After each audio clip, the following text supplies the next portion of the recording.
Com Primeira página.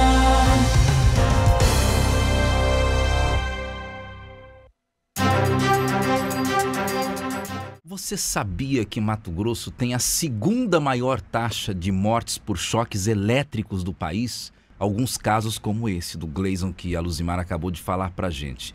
Tivemos outros fatos já em Mato Grosso semelhantes a esse.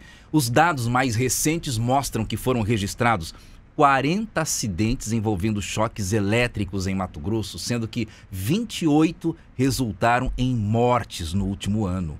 O estado ocupa a segunda posição no ranking nacional de maior taxa de mortes por choques elétricos por milhão de habitantes. É um índice de 7,76, são 7 mortes por milhão de habitantes.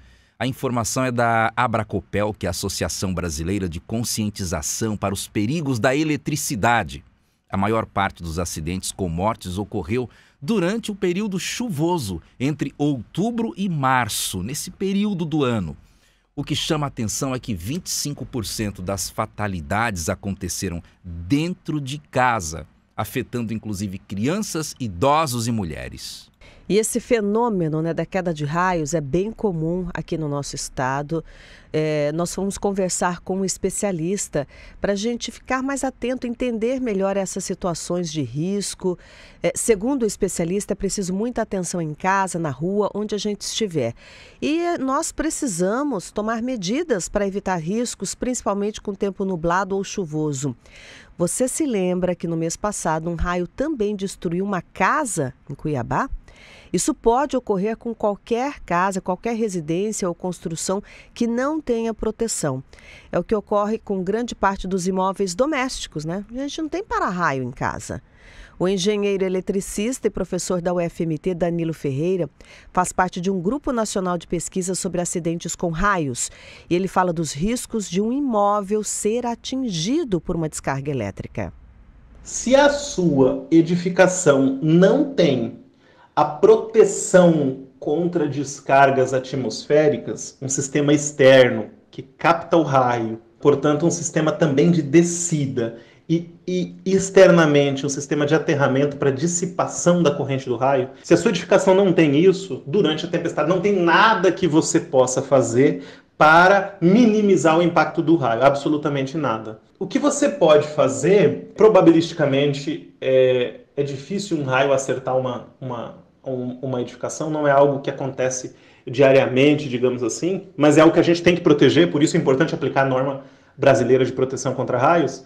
Mas o que você pode fazer é no sentido dos raios que atingem o circuito de distribuição ou as proximidades da edificação e, portanto, acopla na edificação ou no circuito de comunicação ou nas instalações elétricas e pode possibilitar acidente. Então, qual é a recomendação no período de chuvas intensas? É não tocar equipamento com massas metálicas, não tocar esses equipamentos, lavadora de roupa, forno micro-ondas, geladeira, forno elétrico, são equipamentos com massa metálica.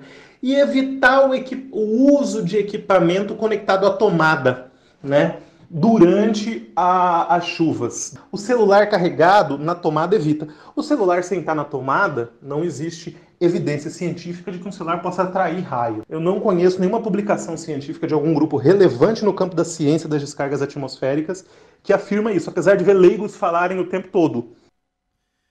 Quanto cuidado, Você já se atentou a isso? Máquina de lavar, forno micro-ondas, geladeira, você toca nesses eletrodomésticos quando está chovendo? Não deveria. Tempo nublado? Não deveria. Celular carregando? Nem pensar. A potência da descarga elétrica de um raio pode ser variável.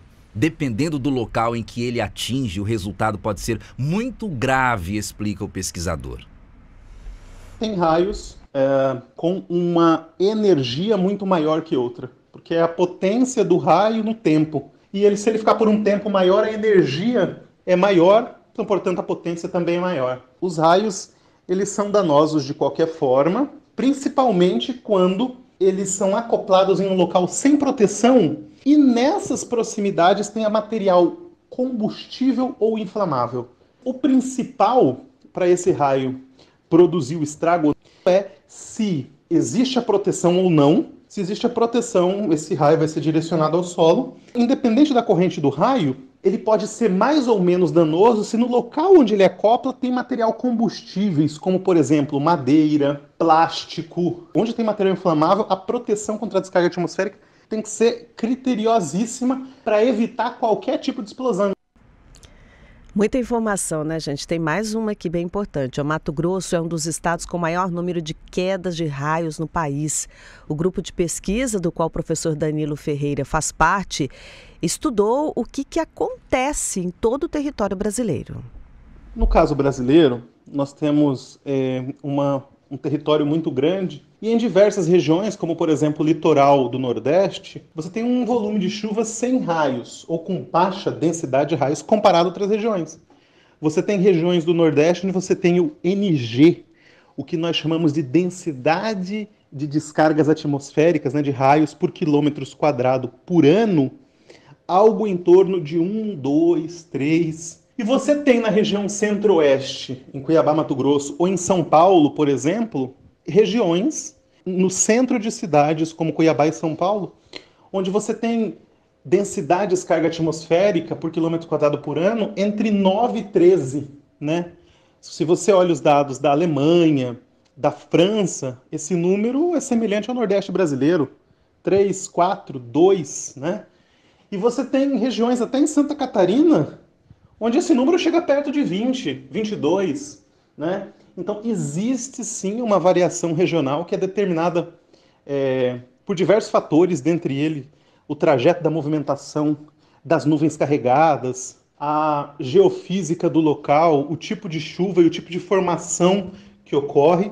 Mas Mato Grosso é sim um estado em que tem um elevado número de descarga atmosférica por quilômetro quadrado por ano na maior parte do seu território, e há também em Mato Grosso, assim como no Brasil todo, uma grande quantidade de acidentes pelo motivo que, apesar da mecanização e da automação do trabalho rural, o Brasil é um país agrário ainda, em grande parte, e esse homem está no campo, está em área aberta, e é um potencial alvo de uma descarga atmosférica. Então, além do Estado ter muito raio, parte do trabalho desses profissionais que estão ligadas ao setor primário, às atividades no campo, são realizadas em áreas abertas, de maneira que eles são alvos potenciais. Amplifica a possibilidade de acidentes no Estado, sobretudo nas áreas rurais.